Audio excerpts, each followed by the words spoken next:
Hey Trey, move over a little bit to closer to me on the screen. No, no, not forward, like the other way, laterally to your left or right. I don't know how I can't tell how you are. Like move your chair and yourself closer to me on the screen. Nope, other way because it's mirrored. A little bit more. You didn't move. You just you just okay, cool. What's the name? Had hard. It helps. Uh, it helps fucking Patrick for the clips. Got you. Okay. All right. Let's get this thing started. All right. What's up, ladies and gentlemen? This is the Enough Said Sports Podcast. We are coming in hot. My name is Adam Dickens, and that is Trey Adams. Trey will say what's up.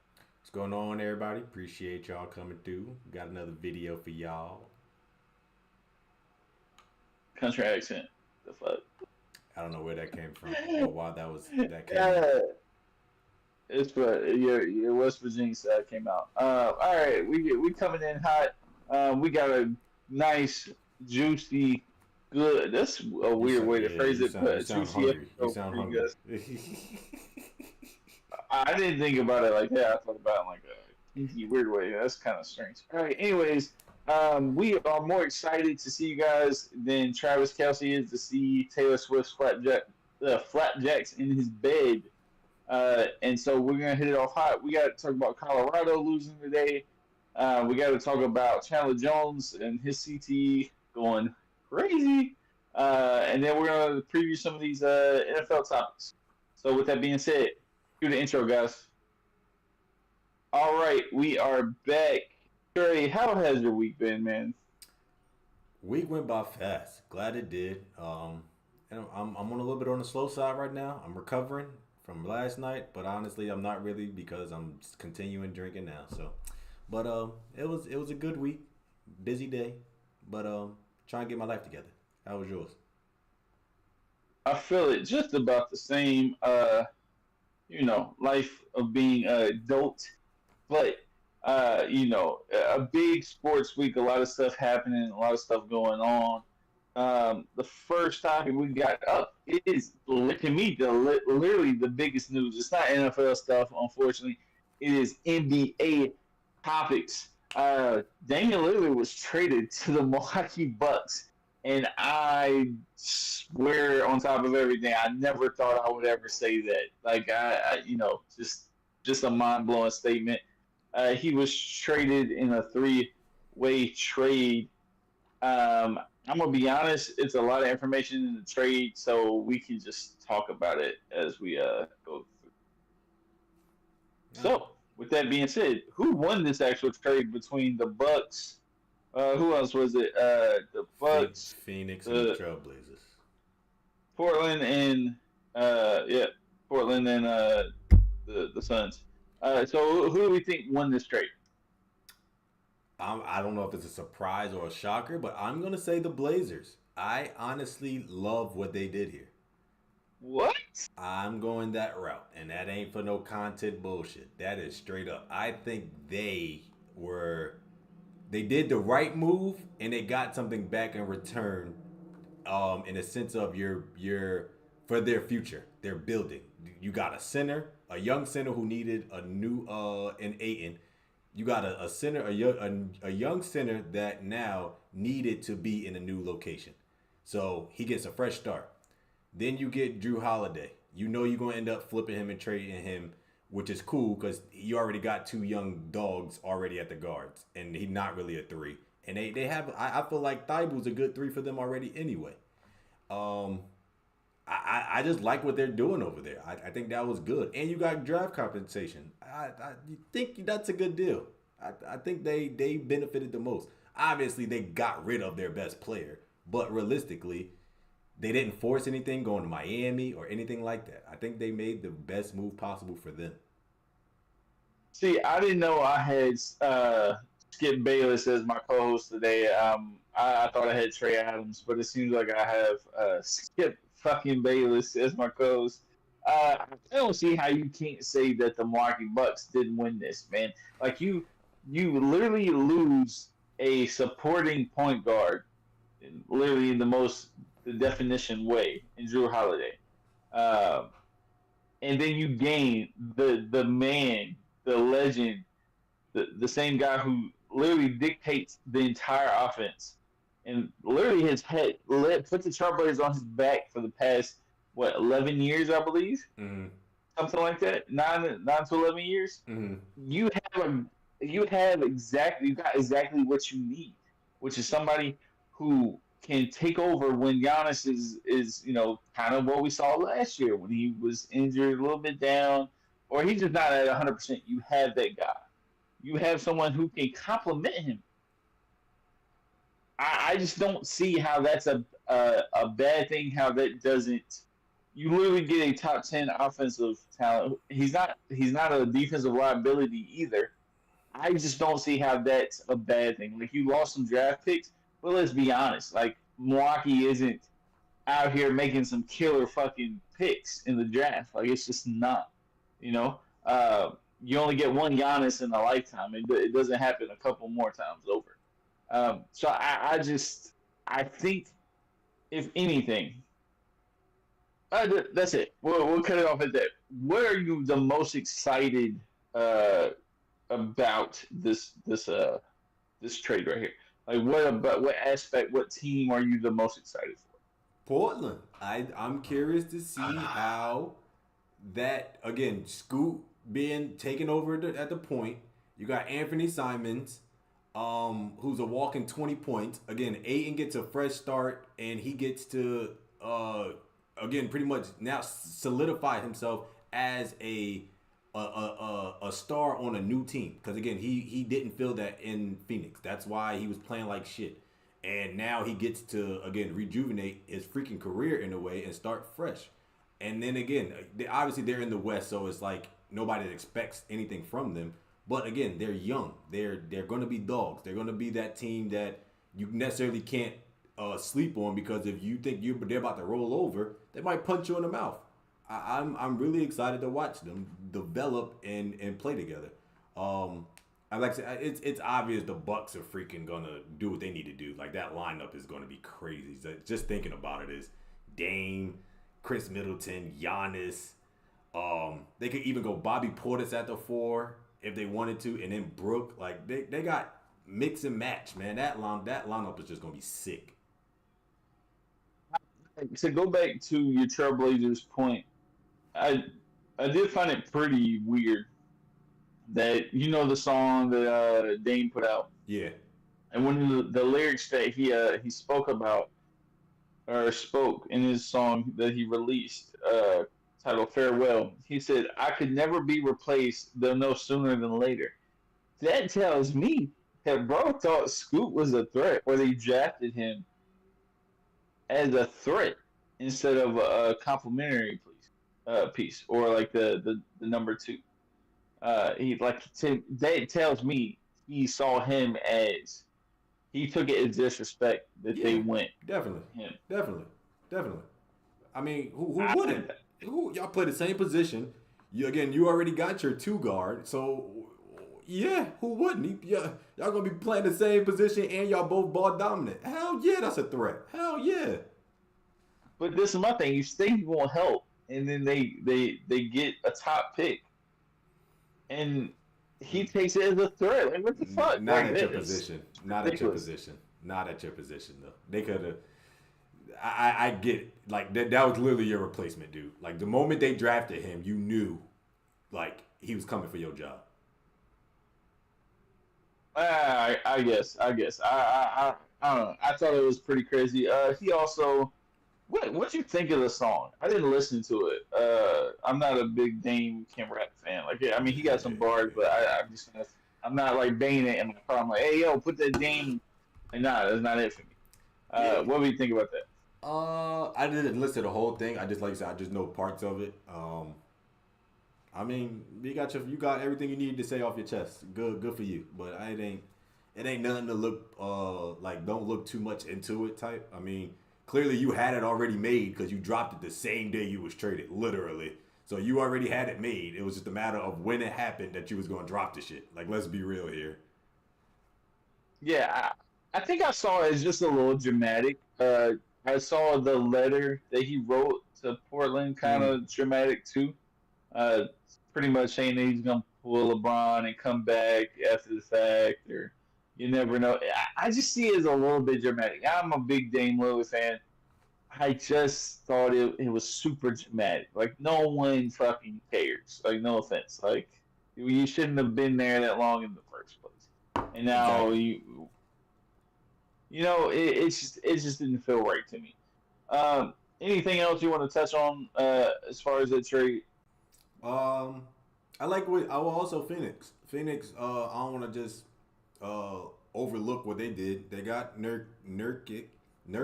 Damn, I can't get the words out. But they got more passing big man for their offense that doesn't need the ball. He just literally rebounds and pass.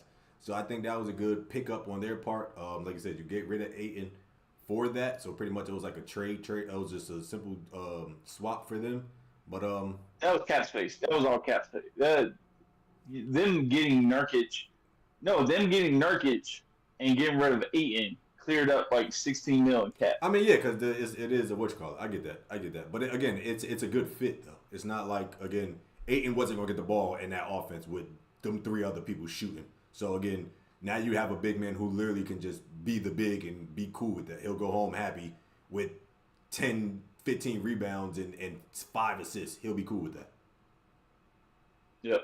Where do we think that Drew ends up being traded to? Because they already got him on the trade block as soon as he got there. So where do we think he goes?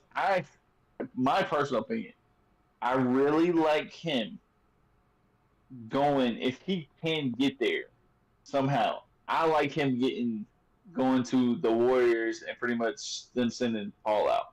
They out in a retrade, kind of like how they did. Who was it? D'Angelo Russell. Yes, D'Angelo Russell.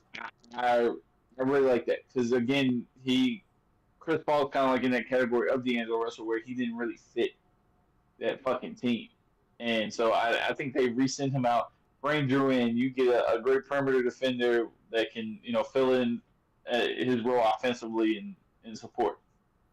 I think he goes to either I think he either goes to Miami or the 76ers. I do see him possibly going back to Philly. They need the defensive help anyway. So I could see him going back there. A great fit though for him would be like New York. Like the Knicks would be perfect. Um, but yeah, I could see. I really see him just going back to Philly or Miami. Those are the main two for me. Yeah, I don't know if I can see Miami, especially the way It Jimmy just Butler whipped that ass in the playoffs. happened. I can't look at you in the locker room. Throughout how we're not catching eye contact, we just are moving. But no, that to me, I was just happy to get some NBA news, some NBA topics. To be honest with you, like I Facts. needed that in my soul. I didn't know how much I needed to it actually happen, and it seemed kind of random as hell. What was it? A random. It was Wednesday, I think. Tuesday or Wednesday it happened. It was random as Wednesday. hell. Wednesday. Um, it was just a random Wednesday. No one was thinking about it, talking about it. It was just very weird, but much needed on the NBA side. Kind of missed the NBA a little bit, if you couldn't tell. But let's go ahead and go forward and talk about Colorado, Dion, and the team. Started off really slow versus USC and Caleb Williams. Caleb Williams had a 6 touchdown game. I think, 400 yards. Just a crazy performance. And then Colorado started catching them back up in the fourth quarter, and made a real competitive game at the end. How is what about this game? Did you, was you take away from this game? It really shows you how bad that defense is. Their defense and their lines. I mean, we've been talking about it all season. that they do allow points, quick points too. Like they be people scoring within 2 minutes, so they allow easy, quick drives, way too easy on defense, and then their lines is just again, it's not the best, and against the top tier teams, that's it's going to show. Um, so again, it's the lackluster defense, their lines, and again, it kind of shows on offense. They can score the ball fake when they want to, or after when Shador gets going and he gets a feel of the game. But it again, it's these slow starts, man. It's always a slow start. They gotta start faster. And now I think when they figure that out, they'll be more of a better offensive team where it's like, okay, we can go out there and score 50 damn near every time. But they gotta start the game off way better. Like they come out the gate too slow. Check your phone when you get a chance. I I saw this as that new ass fucking Yeah. folding table ass phone. Yeah. Anyways, sorry, that's an insider joke. Uh, my main takeaway was that Colorado was closer to USC than we really thought, and I get they would come back at the end, you know what it is. But to me, I understood that Colorado's defense is soft, just like USC. Everybody was claiming that USC's defense is soft, and it seems that way. And Colorado is built very similar in that same stance, where they're offensive heavy, high flying, space, quick passes, getting the ball out, and then you're just soft as scarring tissue on defense. That's the way I see it. And I think that's the way it is. And I think it confirmed. I do think that Colorado, even though they have Dion has all the confidence in the world, that team isn't mentally ready. I feel like they're slightly intimidated by these big schools. Mm-hmm. And again, I just don't think they're ready for that stage. Even though, like, talent wise, they're fighting and they, have a chip on their shoulder and stuff like that. But I think just going against those big name schools and this being like the first year of, Dion's recruitment and just them getting there, it's a lack of experience kind of shows. Mm-hmm. And I think they're slowly getting there. Like they're learning so much from whether it's the Colorado State game where they got bullied a little bit. Mm-hmm. They won. I think they learned a lot from that. I think they learned a lot from that Oregon ass whipping. And I think they learned a lot in this USC game. They a little confidence builder. Hey, we can compete with these guys, but if we come in with the attitude to start the game where we're not prepared, this is what's going to happen. We're not coming at 10 toes down to start the game. We're already at a disadvantage, and that's why I took it as. That's my main takeaway. Has our opinion changed at all when it comes to Colorado?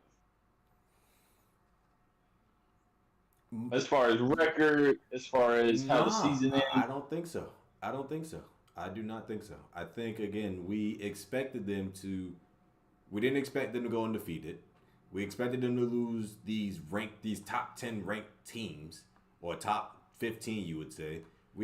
I expected this, so I don't. Again, other people or fans that started watching them may have hoped that they was going undefeated, but realistically, no, I don't think it changes anything. I think, again, when they go back to playing their next games is against non-ranked teams, I think they're gonna dog them and look good. They're gonna get the stats and they're gonna make it look like how they were when they were undefeated.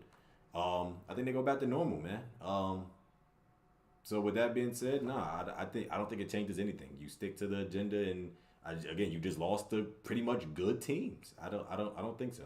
What you think? I mean, I do somewhat agree with you. I think that we should have kind of known that like they just weren't going to be ready yet for those big name schools like the Oregon, like USC.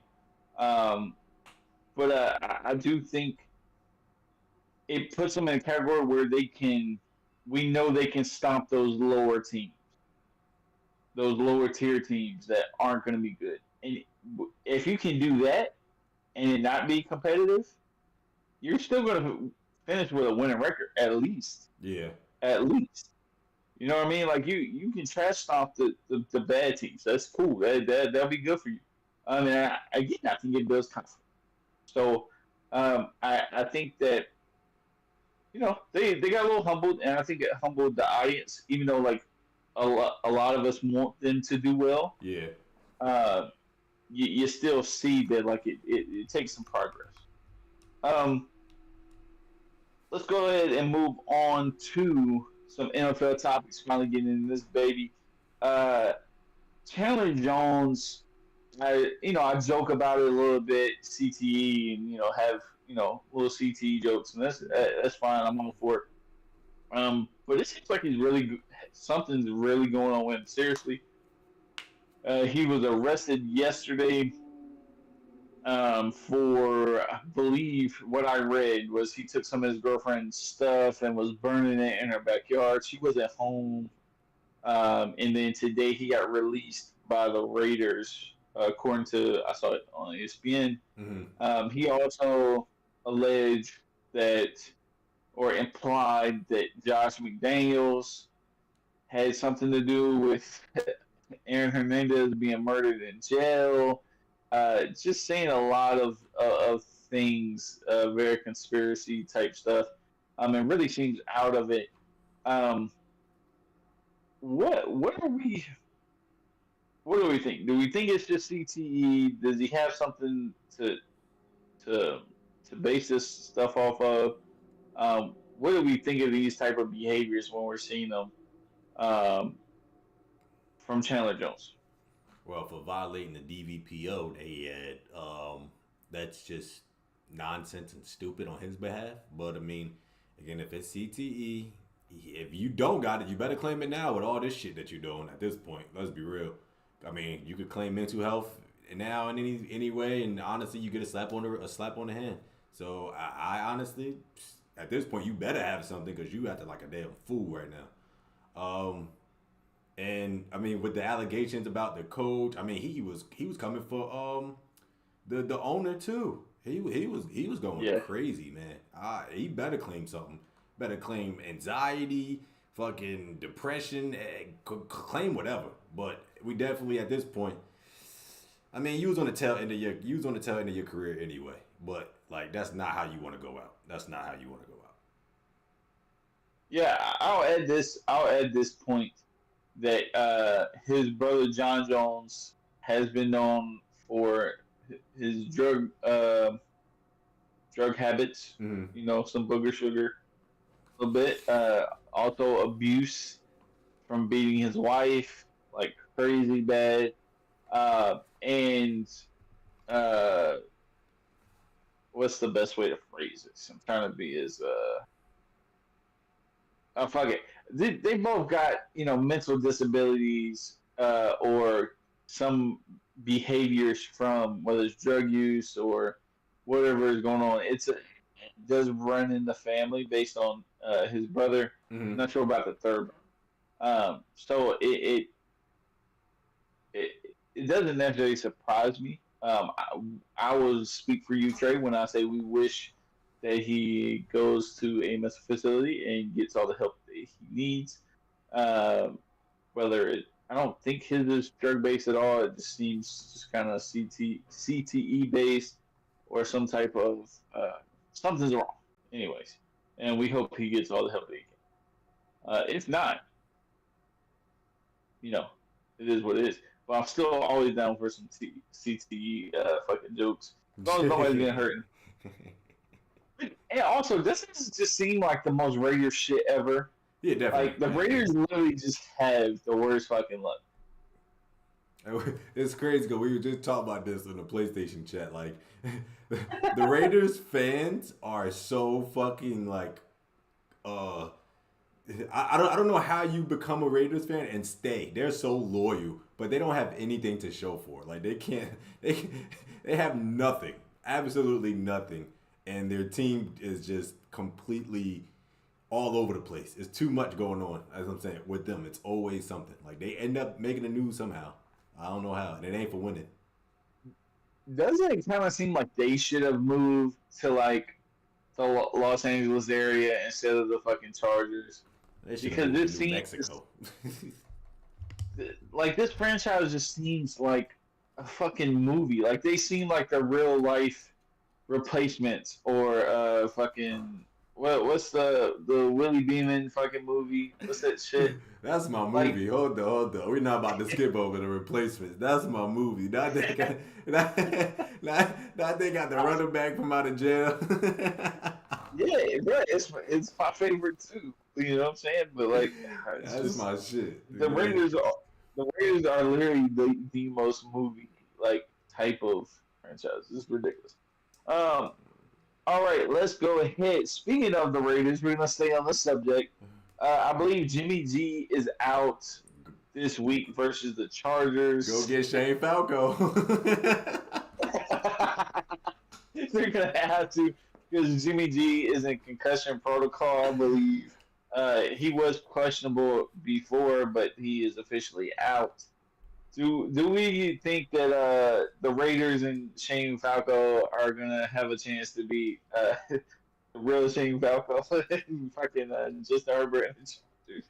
Man, they better. I hope that game ended in a tie. Fuck them. But no, they do not. I don't even know who is their backup. So this is a point I was gonna kind of make. I believe the backup Aiden O'Connell and Brian Hoyer, ex Patriots backup quarterback. So off the bat, this is what I'll say, and I'll kind of give you a little bit of a preview. If I was a betting man, okay, I would put some money on the Raiders winning. Not because I actually think they'll win, but they have a backup named Aiden O'Connell who showed out really good in preseason. And he just seems like the type of guy to fuck around and like win it. He seems like the Raiders savior. If you really look into it, look some of his tape up just for the fuck of it. If I had a quick, $100, $200, I would throw it on the Raiders win just for the fuck of it. He's actually pretty fucking good. And again, he did really good in preseason. All the reports have come out that he is the Raiders savior, apparently. But they'll probably go, with that being said, they'll probably go with fucking Brian Hoyer as a starter just because he is the more experienced guy. Aiden O'Connell is a rookie, but he is pretty good. But then again, it's the fucking Chargers. I'll keep the fucking Chargers. So this game is gonna be fucking close no matter what. It doesn't really fucking matter. Yeah, he goes disrespecting Herbert. Stop disrespecting Herbert. No, I'm not. No, I'm not. All their games so far this season have been very close games. Okay? Guess what? Same shit's gonna happen this week. Here we go. Spoiler alert. Here we go. And if Aiden O'Connell is the quarterback for the fucking Raiders, he's gonna win this bitch, and we're gonna be talking about fucking Justin Herbert again. Okay? That spoiler alert. Hate to tell you, man. Let's talk about moving forward. We have 2 0-3 teams, big losing ass teams going against each other this week. We actually had 2 matchups, but I felt like this one was the more important. Yeah, since we've been talking about these teams anyway for the past couple weeks. 2 0-3 teams in the Broncos versus the Bears. What team do we think finally gets a win? Somebody has to come up with a win. That ain't true. Look, I wouldn't be surprised that shit in the tie too. Fuck out of here. The way we've been fucking playing, being Denver. How about this? Why are you thinking? If Justin Herbert has a good game this season, it has to be against the fucking Broncos. Like, if you can't have a good game against the fucking Broncos defense. You said Justin Herbert? Oh, fuck. Justin Fields. Christ. If Justin Fields can't have a good game against the fucking Broncos, we all know Justin Herbert's going to have a good game against fucking Broncos when he goes against the defense. Anyways, Justin Fields. If Justin Fields can't have a good game against the fucking Broncos defense, what the fuck is he there for? Like, just wrap the fucking season up. Man, if he can't fall out against the team. He looks bad, man. I'm sorry. He looks horrible. I know no more. I know I've been riding his ass all fucking year, telling him how trash he is, but he looks horrible, man. Justin Fields looks like shit. Like, Oh my god.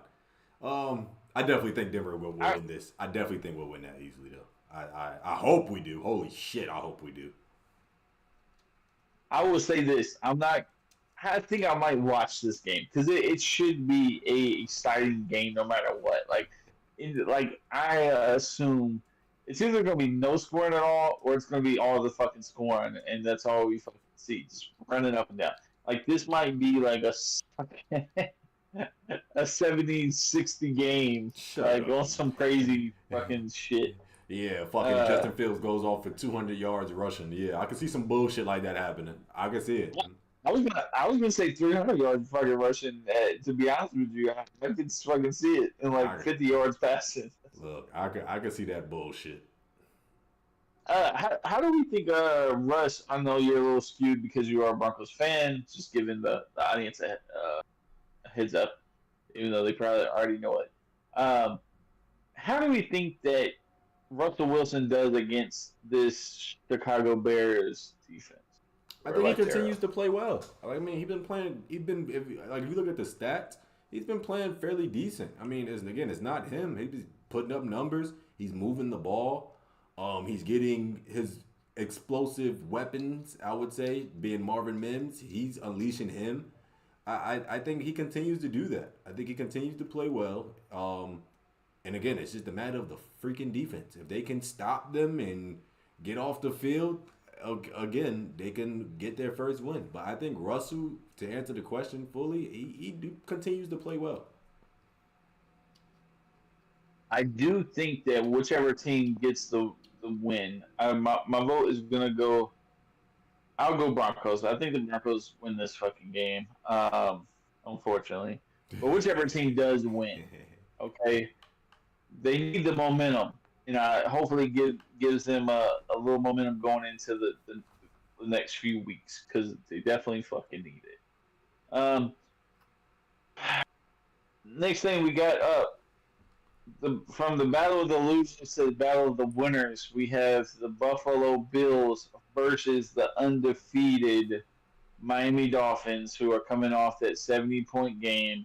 Um, who do we think is a better team this week?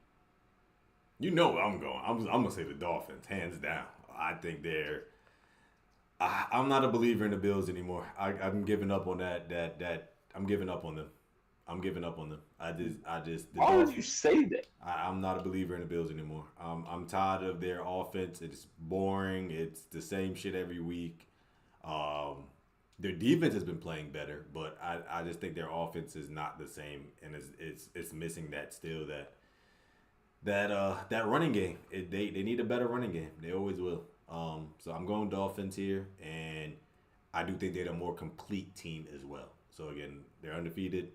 I think that continues. They're in Buffalo. See, go ahead. Keep talking while I'm looking at this. I think they're in Buffalo, but I'm still taking Miami. I think Tyreek continues to have Bro's about to be the only wide receiver and the MVP candidate. He's gonna do it. And the way Tua's playing, I gotta go with my guy Mike McDaniels. He's been balling, man. He's been doing his thing. It is in Miami. It is in Miami. It's in Miami. Oh yeah, hell yeah. I think that if I was a normal person and I was sane, I would definitely pick the Miami Dolphins.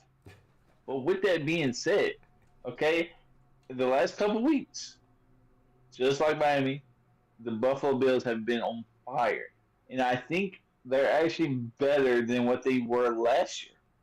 And I say this because they actually have a running game this year with James Cook. He's actually been putting out. And I think that this whole game comes down to the Bills' defense and how it does. Now, the first week they had a little stumble, but the last couple weeks they have been coming on strong and been putting out and playing good physical defense. And if they can do that, obviously against Miami, I think they have a way to win. And I think a lot of people are sleeping on Miami, sleeping on the Bills because of that week one, and I think it was a primetime game, and no one expected them to lose, and they Mm. ended up doing. And I think people have been slipping on because of that week one. But it's week one, like shit is gonna happen, like things go wrong in the first week, and I think week two and three we're really seeing who the Bills actually are. And with that being said, my vote is for the fucking Bills to beat the Dolphins. I think the Dolphins are coming in a little bit too high with that 70 point fucking win. It just the confidence got to come down somewhere. The regression back to the norm has to happen at some point, and I think that has to happen with the fucking Bills. So that's what I Yeah, got. we all got hopes and dreams, but they stay undefeated. I mean, I'm a fucking Patriots fan, so if it was up to me, I mean, The if both these tie. teams could come out with a fucking loss in some fucking way, that'd be a fucking ideal. Um, so after that game, you know, the first game in the day happens to be in London. Okay, and I don't know about you, but fucking love fish and chips. That's the only thing I could think of about London to bring up for this fucking clip. So with that being said, we have the Falcons versus the Jags. Is this the game that gets the Jags back on fucking track, or is this the game where we say the Falcons seem somewhat fucking legit? I think the question should be if they win in London, do they stay there? Like they've been the fuck. But it has to happen. It has to. Like the Jaguars have to win this game. They lose this game at this point. It's like, are we really this bad? Like we're losing to teams we should be beating, and then expect to be a playoff contender? There's no way. This is a must-win game for them. Like, and that's why I say it sucks. It has to be in London, but they have to win this game. And Sunshine got to play better. Being Trevor Lawrence, he has to play better. He cannot be turning the ball over. They need to. ETN has been playing fairly decent recently. They need to continue to rely on him, but it's pretty much Trevor Lawrence. He has to be better, and their defense has to wake the fuck up. Like their defense has been just lackadaisical. So they have to wake up. Trevor Lawrence has to be what we all expect him to be. Again, we've been talking about them all offseason that this was a team to keep an eye on, and they've been playing like fucking dog shit. They have to be better. So this is a must-win game for them. I'm calling it now. Must-win for Jacksonville. Not to take anything from Atlanta. I think that Bijan is still going to be Bijan. He's a beast too. But it's a must-win for Jacksonville. Where you going with that? I think that these London games always come down to what team deals with the flight over the best, Mm-hmm. or who deals with the new environment, not being in the same country, the travel, the food that's different from what they're used to, the just that hangover from going to a different country, from going overseas. Don't say hangover Right? right now. Huh? I said What? don't say hangover right now. Just have a good greasy burger, you'd be all right. Anyways, whichever team deals with it the best, I'm gonna hope that it is the Doug Peterson led Jags. Even though both of these teams are fairly young, I would say that the Jags have, I guess, a little bit more experience. I mean, they're led by more of a veteran, or not veteran really, but it's weird calling Trevor Lawrence a veteran, but the more experienced quarterback. Yeah, You know what I mean? I get you. And so I think you have to give them the edge. They have the more experienced head coach, more experienced quarterback. I just don't see the edge that the Falcons necessarily have on at all. Really, I mean, I guess defensively they played a little bit better. Yeah. But you gotta give. If the Jags don't win this, I don't. I think it's either way. It's a big statement game for either one. Um, I think if the Jags lose, this season's kind of going down the drain. And not saying you should give up, but it's not going to look good. And then if the Falcons win, this is kind of what they needed to get back where they absolutely should. Anything else about this game you think might be important? I think we touched on them and everything. Yeah, Desmond Ritter. I think I like how he plays. I really do. Like I watched that last game, and he makes good decisions sometimes. And makes difficult throws that make it look like he shows flashes pretty much.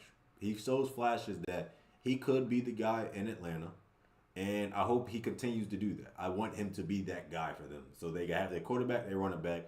They got they got wide receivers. It's just a matter of, like you said, putting it all together. So just keep an eye on Desmond. I think if he continues to grow and develop, he'll solidify that spot. Because I know he came into the season shaky. Everybody was like, Atlanta needs a quarterback. They need a quarterback. They just drafted this guy. Give him a chance. And I think he's doing what he needs to do. So just keep an eye on Desmond. I agree with you. I will say it's safe to say that this team or offense looks better with him than it did with Mariota last year. You know, also his wife or girl, I'm not sure exactly what, saw her on TikTok the other day. She's a fucking 10. Is she? She is fucking. She is nice. I'm gonna have to go scrolling after this though. Yeah, give her a chance, man. She is. Yeah, she is nice. Anyways, I think that this sets us up for the next segment to be what I would call, and it's unfortunate I really can't talk about the Sunday night and the Monday night game. Just isn't all that, so we didn't make that a segment this week. But this game, I think, probably a little bit underrated, in my opinion. Super underrated. But we had the battle for America's team between the Dallas Cowboys, okay, which is the most popular team in the NFL, versus the Patriots, which is not as fucking popular and haven't played as good since Tom Brady's fucking left town. But they are the Patriots. So, patriotic America. Who will win this game? If betting wise, I believe the Cowboys are a 6 point favorite. Mm. I actually think that, and I'll explain a little bit later, but just tell me what you think. I think the Patriots have a fucking chance, and maybe it's because I'm a Patriots fan, but I think we have a good fucking chance to beat the Cowboys. The Patriots do have a good chance because of just their just pretty much how their team is the overlook of that team and how it's developed. Like again, I think they're hungry. They have the coaching for it. With that being said, I hope the Cowboys do lose. I'm rooting for the Patriots for this game. I think again they after what they saw last week in Arizona, being the Cowboys and getting fucking punched in the throat by a bum team, I think they end up losing another game to a team that they are expected to beat.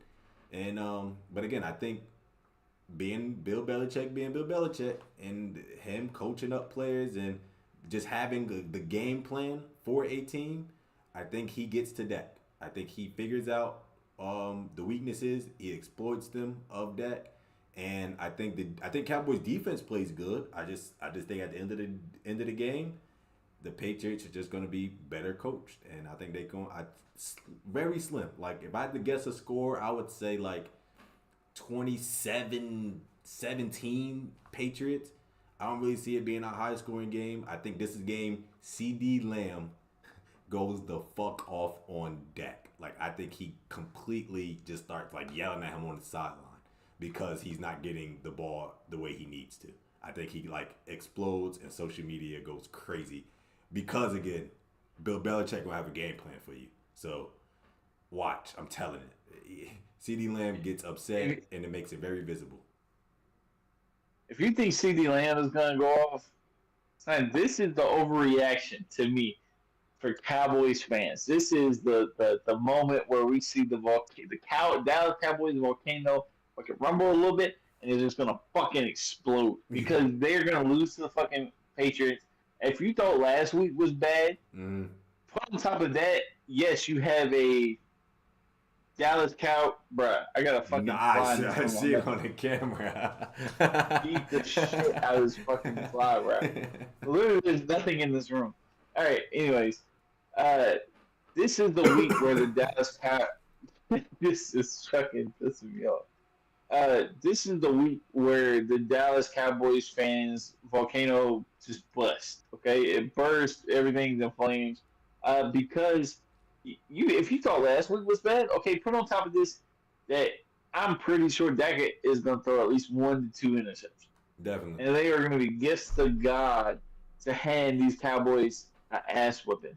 I think that this puts the whole team in turmoil, right? Mm-hmm. I think that you know, just like you said, the Patriots are going to play good defense, and I think Mac Jones seems not new and improved because that gives him a little bit too much props, but he does seem a lot better. That offense seems somewhat competent a little bit Mm. with the receivers that they have, and so I think that there you go. There's your formula. And they're going to grind it away. And the Cowboys are going to be like, what happened this game? Just like they said what happened with the Cardinals. I think it has to go that way. Um,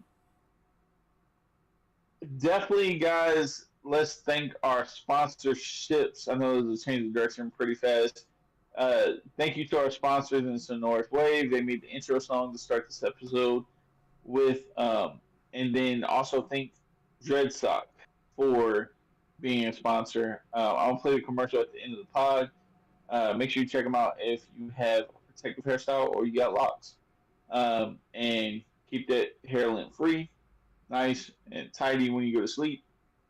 Check them out on Instagram and www.dreadsock.com. Trey, do you have any last messages for the audience? Take a shot for me. Please, social media. We are getting back to being very consistent on a routine basis with social medias, all on all platforms. Please, again, comment. We're going to be having these reels come back out this week, or should be to either to most likely tomorrow. So again, comment, share, please, and we look forward to reading and seeing what y'all got to say. But definitely follow, subscribe to the YouTube channel, follow the live content as well as the reels, and just give us your honest opinion. If not, screw you. We're gonna do it anyway. Absolutely. We are gonna, man. A lot of people don't know. This is the quiet before the storm, and when we get rolling, it's gonna be a wonderful thing. Before we end this episode, I can. I don't know where you stand on this, but I am so tired of seeing. I get it's entertainment at the end of the day. I'm so tired of seeing the fucking Travis Kelsey and Taylor Swift fucking relationship on my fucking timeline. Like I'm so like I'm heading Let for those them live. Let them live. I like it. I like it. I ain't gonna hold you. I'll be looking for it. I like it. I like it. It's man, I don't know which one I hate more, like the Taylor Swift fans or the fucking the They're social not media Taylor aspect of Swift all of it. fans. They're called Swifties. Get over it. Yeah, I think that look fits you. You know what I'm saying? It's so much that I bought you tickets to a Taylor Swift concert. So are we going next week or like this week? It's in fucking Florida. I'm down to go to a Tay Tay concert. Shit, I'll be up in there. Well, we got bad love, but don't do it. Don't do it. I'll be in there bugging out. Hey, it's plenty of talent going to those concerts. So I'm always down to go. You know what I'm saying? We might be out ratioed uh, That's the best. if you That's get the what I'm best putting down. con. That's the best con. Look, I don't want to go anywhere where I'm not out. Out ratio. That's all I'm saying. That's all I'm saying. But anyways, guys, we are super grateful for you guys to be listening to us. Make sure you keep it up. We are here to give you guys entertainment. Super excited every week to do this. I know it kind of it's like a stress relief when I do the show, and it makes my week. So again, thank you guys for listening. We are here for you and here for your entertainment. And I just want to provide the best show possible. So with that being said, we out. Peace out.